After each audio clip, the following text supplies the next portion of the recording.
Bismillahirrahmanirrahim. Assalamualaikum warahmatullahi wabarakatuh. Perkenalkan, saya Revinka Bella Oktaviani Cahyana dengan NIM 12030050142. Saya mahasiswi jurusan Ilmu Hukum semester 6. Tujuan saya membuat video ini adalah untuk memenuhi tugas ujian akhir pada mata kuliah Praktik Penanganan Perkara Perdata yang diampu oleh Bapak Wawan Muhwan SHMH dan Bapak Ahmad Jamaluddin SHMH. Di video ini saya akan menjelaskan cara membuat surat somasi beserta penjelasan yang nantinya akan saya jelaskan di video ini. Jadi, surat somasi ini tuh merupakan teguran, suatu keadaan di mana debitur belum melakukan prestasi kepada kreditur, sehingga kreditur harus memperingatkan debitur agar berprestasi dengan memberikan teguran, yaitu berupa surat somasi. Nah, jadi si debitur ini tuh adalah yang memiliki hutang, sedangkan kreditur ini tuh adalah yang memiliki piutang. Kemudian, somasi dapat dimaknai sebagai surat peringatan, sebagaimana dimaksud di dalam pasal 1412 Kitab Undang-Undang Hukum Perdata. Lalu, somasi juga memiliki dasar hukum yang dicantumkan pada pasal 1238 Kitab Undang-Undang Hukum Perdata, ada pula pada pasal 1243 Kitab Undang-Undang Hukum Perdata. Nah, somasi juga mempunyai dasar hukum yurisprudensi, di mana dapat dilihat dari yurisprudensi Mahkamah Agung nomor 186/KIP/1959, di mana dibuat pada tanggal 1 Juli tahun 1959. Surat somasi dapat dikirimkan secara pribadi atau dikuasakan kepada kuasa hukum atau pengacara. Ada bagian-bagian penting pada pembuatan surat somasi. Yang pertama, tempat dan tanggal pembuatan somasi. Kedua, perihal, yaitu surat teguran atau somasi. Yang ketiga, ada identitas pengirim surat somasi. Yang keempat, ada kronologi kejadian peristiwa.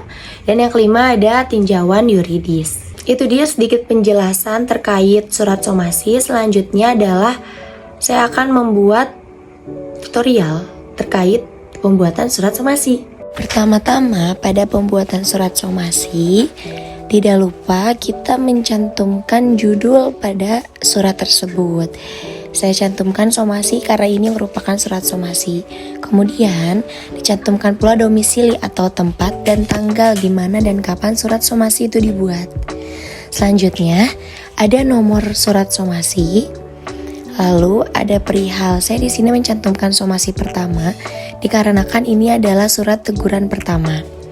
Kemudian dicantumkan pula tujuan dikirimkan kepada siapa surat somasi tersebut beserta alamatnya. Selanjutnya di sini saya mencantumkan 3 nama kuasa hukum dikarenakan surat somasi ini dibuat oleh kuasa hukum atau melalui kuasa hukum, tidak secara pribadi. Di sini saya mencantumkan nama saya sendiri dan 2 rekan saya.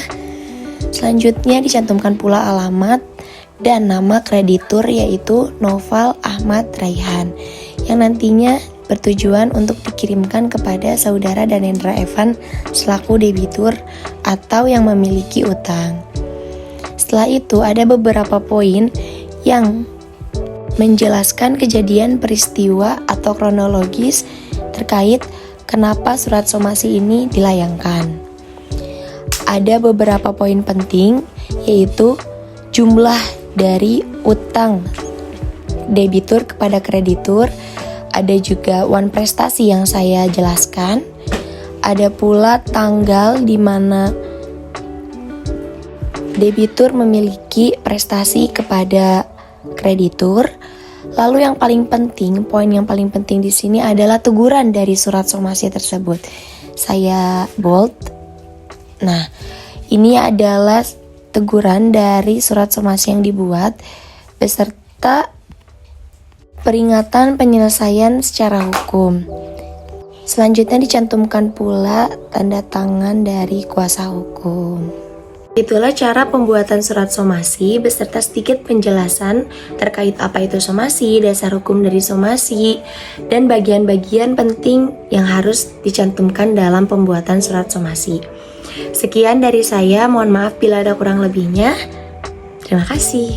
Wassalamualaikum warahmatullahi wabarakatuh.